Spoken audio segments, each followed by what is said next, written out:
मिलता था। सुकून कहां मिल रहा है?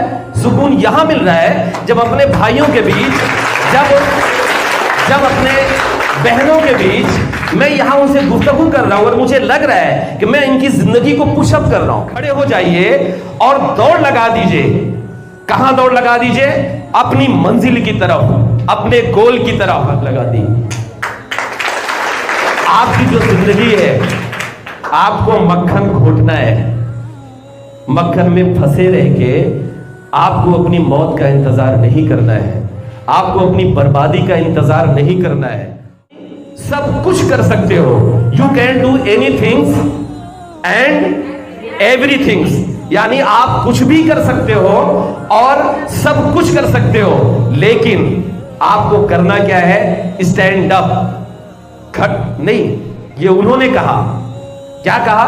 You can do anythings and everythings, stand up. खड़े हो जाइए और दौड़ लगा दीजिए। कहां दौड़ लगा दीजिए? अपनी मंजिल की तरफ, अपने गोल की तरफ। यानी अगर आप अपने मंजिल की तरफ दौड़ लगा देते हो, दौड़ लगाने का मतलब है पढ़ाई पे ध्यान देना। अब ये मत समझना कि सुबह सुबह ये कह रहे हैं दौड़ने के लिए तो मेरी मंजिल कहाँ है, मैं वहां दौड़ लगा दूं। आपको ये नहीं करना है। खड़े हो जाइए और अपनी मंजिल की तरफ दौड़ लगा दीजिए। यानी आप कल से ये शुरुआत करिए, बल्कि मैं ये कहूंगा कल से नहीं, आज से ही शुरुआत करिए। घर पे पहुंचिए और अपने मोबाइलों को अलविदा कहिए और आप अहद करिए कि मैं सुबह से अपने दिन की जो शुरुआत करूंगा वो हम इस तरीके से करेंगे कि हम भी यू कैन डू एनीथिंग्स और एवरीथिंग्स को फॉलो करेंगे। यानी अगर इस देश का, इस दुनिया का कोई भी इंसान कुछ कर सकता है तो हमें वो कुव्वत है, हमें वो ताकत है। मैं आपको एक वाकया बताना चाहता हूं, हम क्यों नहीं कर पाते। दो मेढक थे, दोनों को बहुत जोर की भूख लगी। आप समझिए कि जिंदगी में कामयाबी कैसे मिलती है और कामयाबी कैसे नहीं मिलती। दो मेढक थे, दोनों को बहुत भूख लगी, लेकिन दोनों के साथ एक दिक्कत थी, और दिक्कत यह थी कि दोनों बहुत आलसी थे, दोनों बहुत काहिल थे।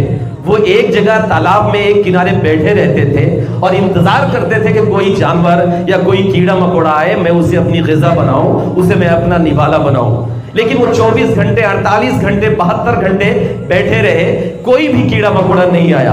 अब भूख से वो बिल्कुल परेशान होने लगे। अब उनमें से जो एक दूसरा मेढक था, उसने कहा कि मेरे भाई, मुझे ये लगता है कि हम लोग भूख से मर जाएंगे, हमें कोई खाना नहीं मिल रहा है, तो हमें यह किया जाए कि हम लोग निकलते हैं और खाने की तलाश करते हैं तालाब के बाहर।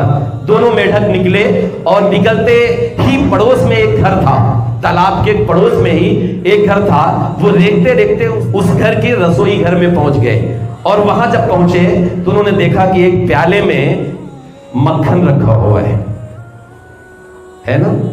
प्याले में क्या रखा हुआ है? मक्खन रखा हुआ है। अब उनको बहुत खुशी का ठिकाना ना हुआ, दोनों जश्न मनाने लगे, दोनों खुश हो गए और उस मक्खन के कटोरे में छलांग लगा दिया। और छलांग लगाने के बाद उन्होंने मक्खन को खाना शुरू कर दिया। और चूंकि भूखे थे 3 दिन के, 4 दिन के, तो इतना ज्यादा खा गए, इतना ज्यादा खा गए कि उनकी शरीर का जो वजन था वो वजन बढ़ गया। अब एक दिक्कत और आ गई। अब सुनिए, अब आप इसको समझ में आए कि बात मैं कहना क्या चाहता हूं। जब उनके शरीर का वजन बढ़ गया तो उस कटोरे से वो खाना खाने के बाद निकल नहीं पाए। बहुत कोशिशें किए, हाथ पैर मारने की कोशिशें किए, लेकिन वो बिल्कुल निकलने में कामयाब नहीं हुए। और आप लोग जानते हो कि मक्खन जो होता है वो थोड़ा सा गाढ़ा होता है, तो मक्खन में चिकनापन इतना होता है कि अगर किसी मेढक को उसमें छोड़ दिया जाए तो निकलने की कंडीशन में नहीं होगा। वो दोनों पेट भर के खाना तो खा लिए, लेकिन जब वो निकलने की कोशिश करने लगे तो वो नहीं निकल पाए। अब उनको ये लगने लगा कि हमारी जिंदगी यहीं पर खत्म हो जाएगी, इसी कटोरे में। हमने खाना तो खा लिया, लेकिन हमने क्यों लालच की? हमको ये लालच नहीं करनी चाहिए थी। एक दूसरे को समझा रहा था और दूसरा दूसरे को डांट रहा था कि हम भूखे ही अच्छे थे। हम अपनी जिंदगी को खत्म करके अगर हमने पेट भर खाना खा लिया तो हमारे किस काम का?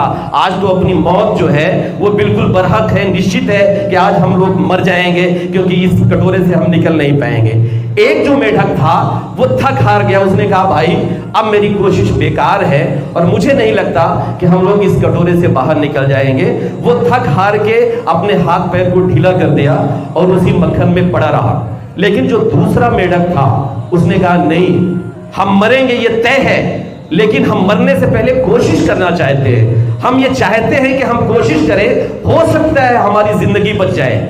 एक मेढक थक हार कर सो गया और दूसरा जितनी देर तक उस कटोरे में था उतनी देर तक वो अपना हाथ पैर मारता रहा, हाथ पैर मारता रहा। इतनी देर तक हाथ पैर मारा कि उसके हाथ पैर मारने की वजह से वो मक्खन धीरे धीरे ढीला होता गया, यानी लिक्विड बन गया। और जब लिक्विड बन गया तो खुशी का ठिकाना नहीं रहा, क्योंकि उसमें वो तैरने लगा। उसने जल्दी से अपने दूसरे मेढक भाई को उठाया। उसने कहा कि मेरे भाई उठ जा, और ये मक्खन अब लिक्विड बन गया है और जल्दी से हम लोग इससे बाहर निकल जाते हैं। उसने दूसरे मेढक को उठाया और उस मेढक के साथ तैरते हुए कटोरे से बाहर छलांग लगा दी। मेरे बच्चों, आपकी जो जिंदगी है, आपको मक्खन घोटना है। मक्खन में फंसे रह के आपको अपनी मौत का इंतजार नहीं करना है, आपको अपनी बर्बादी का इंतजार नहीं करना है। और जो मेहनत करने वाले होते हैं, आपने खरगोश और कछुए की कहानी पढ़ी होगी ना।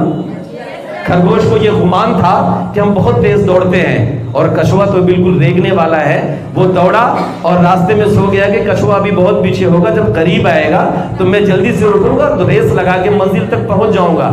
लेकिन कछुआ अपनी मंजिल की तरफ धीरे धीरे रेंगता रहा, बढ़ता रहा, और खरगोश सोता रहा। जीत किसकी हुई? जीत हुई कछुए की। बहुत तेज दौड़ने वाले खरगोश की जीत इसलिए नहीं हो पाई कि वो बहुत तेज था, लेकिन वो मायूस होकर बैठ गया, वो गफलत में बैठ गया। या तो हम मायूस होकर बैठते हैं या तो हम गफलत में बैठते हैं। गफलत में हम कैसे बैठते हैं? ओवर कॉन्फिडेंस में बैठते हैं कि हमें बहुत आता है, जब एग्जाम आएगा तो 1 महीने पहले हम पढ़ाई कर लेंगे, 1 दिन पहले हम पढ़ाई कर लेंगे। लेकिन कोई शाजिया या कोई रेहान जो कमजोर होगा पढ़ने में, वो रेगुलर पढ़ता रहेगा तो उस टॉपर बच्चे से वो कहीं ज्यादा मार्क्स ला लेगा, क्योंकि आप गफलत में आ गए, आप ओवर कॉन्फिडेंस में आ गए। तो मेरे बच्चों, आपको मेहनत करनी है, आपको हिम्मत नहीं हारना है, आपको मक्खन को घोटना है। आपको ये सोच के नहीं बैठना है कि आपको ये सोच के नहीं बैठना है कि नहीं इस कटोरे में हम अपनी जिंदगी खत्म कर देंगे। तो उस मेढक की तरह आपकी जिंदगी में जो भी दिक्कतें हैं, आपको क्या करना है? उसका सामना करना है। आपको क्या करना है? उसको देखते हुए हिम्मत नहीं हारना है। आपकी जिंदगी का जो सबसे कीमती वक्त है वो क्या है? 15 से 25 साल। इस 15 से 25 सालों का वक्त जो आपको अल्लाह ने दिया हुआ है, आपको जो तोहफा मिला हुआ है, इसको आप यूटिलाइज करिए। और बच्चियों, मेरी बहनों, आप पर ज्यादा जिम्मेदारियां हैं, आप पे पूरे परिवार की जिम्मेदारी होती है। तो आपको बहुत पढ़ने की जरूरत है, आपको बहुत संजीदगी से सोचने की जरूरत है, आपको पूरे परिवार का ख्याल रखने की जरूरत है। देखिए, जिंदगी की जो कामयाबी होती है, एक चीज ये क्लियर कर लीजिए, जिंदगी की कामयाबी पैसा नहीं होता, जिंदगी की कामयाबी बहुत शोहरत नहीं होती। जिंदगी, मैंने आपसे बताया ना कि शोहरत बहुत मिली, दुनिया के कई मुल्कों में गया, देश के बड़े से बड़े मशायरों में गया, जिनको आप स्क्रीन पे देखते हो। 2-3 ऐसे फिल्मी एक्टर हैं जो मेरे बगल बैठ के, जिनको मैंने अपनी निजामत में पढ़ाया, उनको भी पढ़ाया, लेकिन मुझे वहां सुकून नहीं मिला। पैसा मिलता था, शोहरतें मिलती थी, टीवी पर दिखाया जाता था, यूट्यूब पर आज भी चमकता हुआ चेहरा दिखता है, लेकिन वहां सुकून नहीं मिलता था। सुकून कहां मिल रहा है? सुकून यहां मिल रहा है जब अपने भाइयों के बीच, जब अपने बहनों के बीच मैं यहां उनसे गुफ्तगू कर रहा हूं और मुझे लग रहा है कि मैं इनकी जिंदगी को पुशअप कर रहा हूं, मैं इनकी जिंदगी को कहीं ना कहीं धक्का देके ये बता रहा हूं कि नहीं, तुम मंजिल की तरफ भागो, मंजिल की तरफ आगे बढ़ो। ये जिंदगी का सुकून है। आप किसी की मदद करते हो, किसी के साथ खड़े हो जाते हो, तब आप एक कामयाब इंसान बनते हो, तब आप एक अच्छे इंसान बनते हो। बहुत पैसा कमा लेना ये जिंदगी की कामयाबी नहीं। अब इसका मतलब ये भी नहीं है कि आप लोग ये सोचो कि हमें पैसा नहीं कमाना है। पैसा कमाना है, क्योंकि जब आप पैसे कमाओगे तब जाहिर सी बात है आप अपनों की मदद कर पाओगे। जब आप पैसा कमाओगे तब आप दूसरों के साथ उनके सुख दुख में खड़े हो पाओगे। तो इसलिए कुरान में भी पैसे को खैर कहा गया है, दूसरे धर्म के भी मजहबों में पैसे को अहमियत दी गई है, अर्थ के रूप में बताया गया है। जो पैसा है वो आपकी जरूरत है, लेकिन सब कुछ पैसा नहीं है। इसलिए आप जिंदगी में पैसे के पीछे नहीं भागना है। आप एक कामयाब इंसान कैसे बन सकते हो? आपको कामयाब इंसान अपने किरदार के तौर पे बनना है, अपने कैरेक्टर के तौर पे बनना है। इस पे एक लफ्ज लिखा हुआ है, वो लिखा हुआ है पर्सनालिटी डेवलपमेंट। देखिए, पर्सनालिटी और कैरेक्टर यानी आपका व्यक्तित्व और आपका किरदार, ये दो अलग चीजें हैं। कैसे अलग है? शहजादा कलीम आपके बीच माइक लेके खड़ा है, ठीक है, आप लोग बहुत मोहब्बत से, बहुत प्यार से मेरे सामने बहुत सीधे साधे बन के बैठे हो। मैं जो बोल रहा हूं, यस सर, हाँ सर, बिल्कुल सर, मैं करूंगा, मैं करूंगी, ये क्या है? ये आपकी पर्सनालिटी है, ये आपकी पर्सनालिटी का हिस्सा है। आप स्कूल के गेट में इंटर करते हो तो सबसे पहले आपके टीचर्स दिखते हैं तो उन्हें गुड मॉर्निंग कहते हो, उन्हें अस्सलाम वालेकुम कहते हो, उन्हें नमस्ते कहते हो। तो ये क्या है? ये आपका व्यक्तित्व है, ये आपकी पर्सनालिटी है। लेकिन जैसे ही स्कूल के बाहर निकलते हो, अपने बस पे बैठते हो, तो आप अपनी सहेली से लड़ जाते हो। आप अपनी सहेली से ये कह दो कि ये मेरी सीट है, इस पर तुम क्यों बैठ गई? आप ये कहते हो कि रेहान, ये मेरी सीट थी, तुम इस पे कैसे बैठ गए? ये आपका क्या है? ये आपका कैरेक्टर है।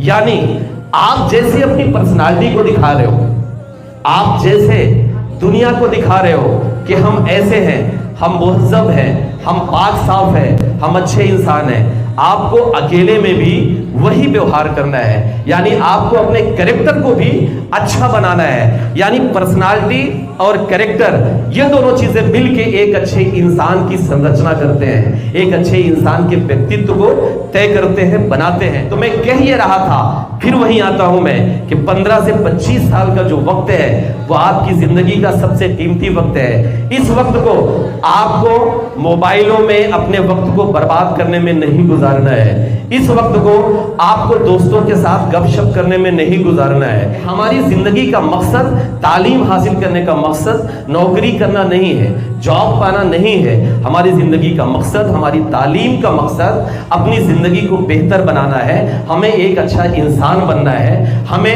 एक अच्छे इखलाक के साथ अपनी जिंदगी को गुजारनी है। और अपने वक्त की कीमत को समझो, मोबाइलों से दूर रहो, अपने घर में जाओ तो आपको जो वक्त मिल रहा है, आप खेलो, वर्जिश करो, और ज्यादा से ज्यादा वक्त आप अपनी पढ़ाई में दो। क्योंकि इस वक्त अगर आपने पढ़ाई में अपने जहन को लगा लिया, इस वक्त अगर आपने अपने वक्त को यूटिलाइज कर लिया, तो यकीनन आपका फ्यूचर जो है वो हसीन होगा, आपका मुस्तकबिल जो है वो ब्राइट होगा।